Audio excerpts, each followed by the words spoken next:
You're listening to Pacific Mornings with me, William Tretty, Monday the 8th of June. Pleasure to be in your company as always. Now, New Zealand First has unveiled another Pacific candidate for this year's election, and it's a familiar face, former New Conservatives leader Elliot Ikilei, who's also been involved with Hobson's pledge, has joined Winston Peters' team. Why the move? What attracted him to New Zealand First? And perhaps what does he hope to bring to Parliament if elected? Elliot joins us live now for a Talanoa Talofa Lava. Thank you very much for your time. Oh, whakalawa atu there, William, and very happy to be here. Thank you for having me. I mean, the first obvious question, why New Zealand First? New Zealand First is going to make a lot of obvious sense, I think. For me as a Pacifica person and as a Christian person, New Zealand First, out of all of the parliamentary parties, is the one that places the idea of social conservatism. This is a value of Pacifica and Christian, as well as Christian Pacifica, if you will, as well as the idea of patriotism, having a love for the nation, nationalism, which says that we should put New Zealand first, and also the idea of common sense, things such as men, women, the idea of biological truth being actuality. These are the pillars that New Zealand First go by, and they make absolute sense to anyone who is Christian and is Pacifica. What do you say to Pacific voters that tend to vote left historically towards the Labour Party, because that's a lot where the worker roots go back to?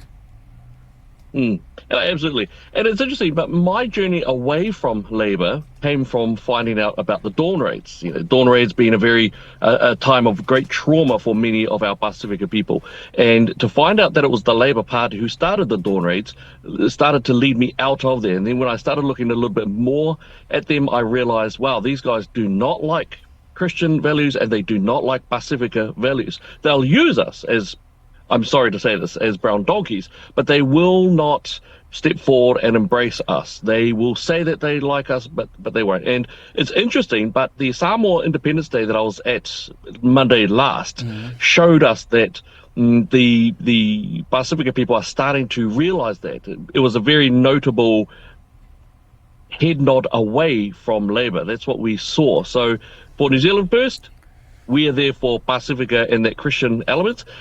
For Labour, they didn't just abandon it. I don't know if they were ever really there. I think since the days of Longy and Savage, those aren't there. So for Pacifica people, New Zealand First is our greatest option for preserving our values and our system. Just on the dawn raids comment, I mean, do you concede, though, that was ultimately under a Conservative leader, under Robert Muldoon?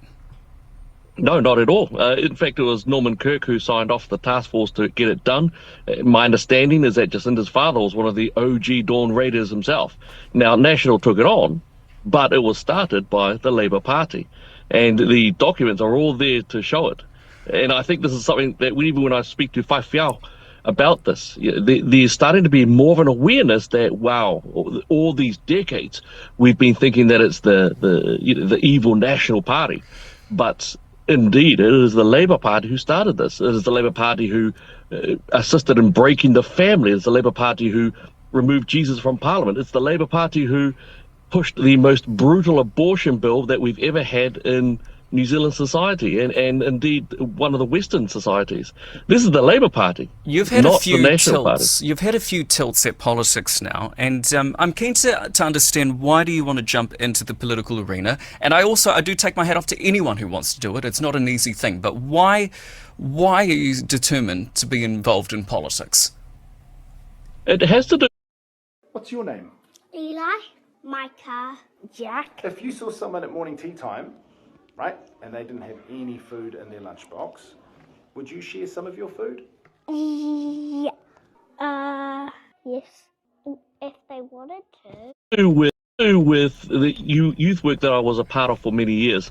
When I was part of youth work, I had a couple of cases that broke me, and it was very common for youth workers. It went down a hole, came back up, did a whole bunch of study. When I did a whole bunch of study, I found that it wasn't to do with colonization. It wasn't to do with some sort of weird inherent social inequity systems. It had to do with how we were raised, our families. Then I looked into, okay, well, what broke our families? And then that led me to the 1970s. The 1970s led me to political policies from Wellington that built a system where the families were more encouraged to break down. And when I did that, then I looked into family breakdown, constitutional reform, all of that. The way we are, the rules that we live our life under comes from Wellington. And so for us to help fix our families, fix our youth, fix the problems that we have, it's got to be in Wellington. So my life of service after I became Christian has led me to always seek to get into office in order to do what I can to serve the people and to fix the nation. Do you think you'll be able to fall in line under Winston Peters? You've got to toe the political line, so to speak, or the party line, should I say. Yep. You're happy you'll be able to, be under Winston? Yeah, but politics is about being pragmatic and ideal at the same time. So you've got to have the idealism that you can save the nation, that you can fight hard for the nation. You also have to be pragmatic because it would likely be engaged with acts and national. So you've got to win where you can win, and you've got to be pragmatically understanding that some of the stuff you're just going to have to eat some rats on.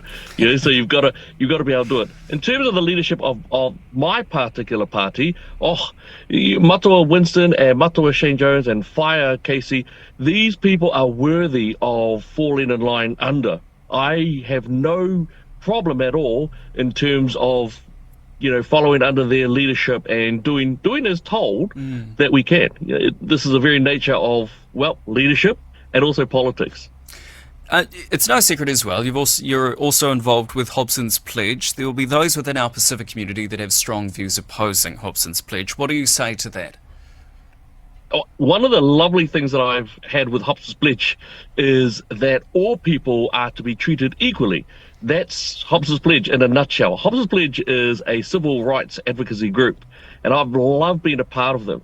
Now, because I'm now part of the New Zealand First team, I've got to step back a little bit, at least publicly, so I can't be that spokesperson. And a lot of that's because Hobson's Pledge want to make sure that they're being politically neutral, that they support policy rather than party. So that's why I've got to step back. But, I've loved being with them. In terms of people who don't like us, put it on the Hobson's Pledge hat, I've always been happy to talanoa, to have a good face-to-face discussion or online discussion. And as I've been doing so, more and more people are starting to go, you know what? These fellas who we thought were bad, actually, they're okay. They're just about equal rights. That's it. No extra rights or anything. They just want equal rights. And so, as though we get that message out there, it becomes more and more known. You're joining a party, New Zealand First, that is part of coalition, and I don't want to put the blame on New Zealand First here by any means solely. It is a coalition government, but the metrics for Pacific people in some ways have slid back in this term of government. I'm thinking we have the highest unemployment rate of any ethnic group in the country. 1 in 3 children is living in material hardship of Pacific descent. What do you make of that? What I'd say is that the Labour Party has done such incalculable damage since they got into power that you're seeing the ship, the waka, has turned. We've turned, but it takes time for the entire ship to turn. When in 2023 the Conservatives managed to win back the nation, then we were putting in policies to fix things. Now is the time we've got to make sure that they're strong and build on what we have taken back.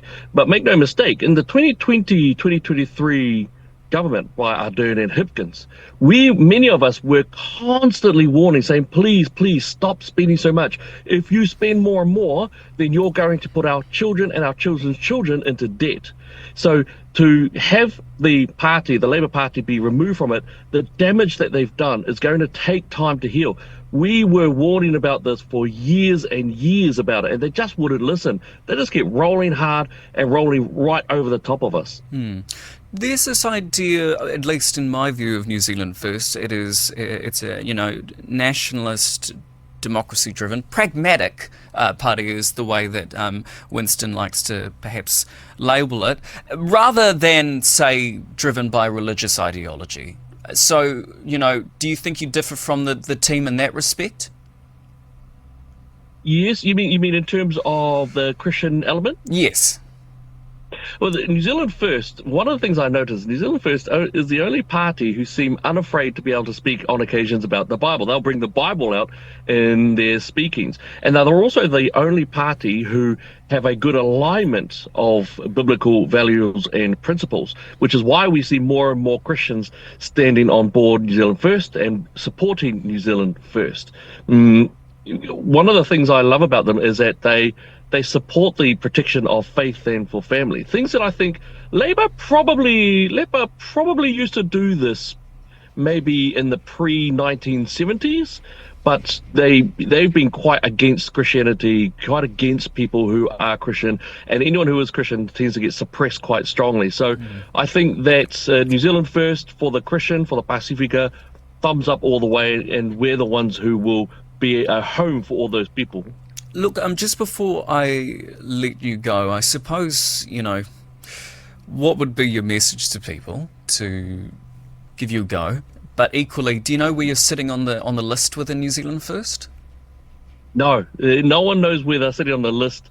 Although I think Matua Shane, Matua Winston, and Fire Casey, they'll probably know their Locked list. in, yeah.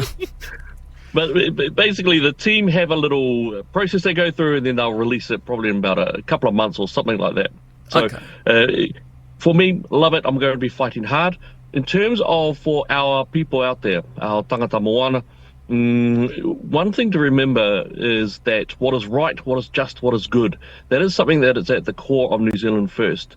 There is no other party in New Zealand First that will protect them like New Zealand First. There's no other party that will protect the Pacifica people and the traditions, the values, the morals of that people such as New Zealand First. So I would say if you are looking for one who is patriotic, loves the nation, if you love Samoa and you love New Zealand and you love Tonga and you love all these nations, New Zealand First supports the love of nation. We love the idea of putting New Zealand first, putting it first proper, and we also love the idea of making common sense back again, as well as the idea of social conservatism. It's a beautiful thing. So New Zealand First is there for all of our people. New Zealand First candidate Elliot Ikilei, appreciate your time this morning. I'm sure we'll be checking in as the lead up to the election. You have a lovely day. Yeah, kia koe. You're listening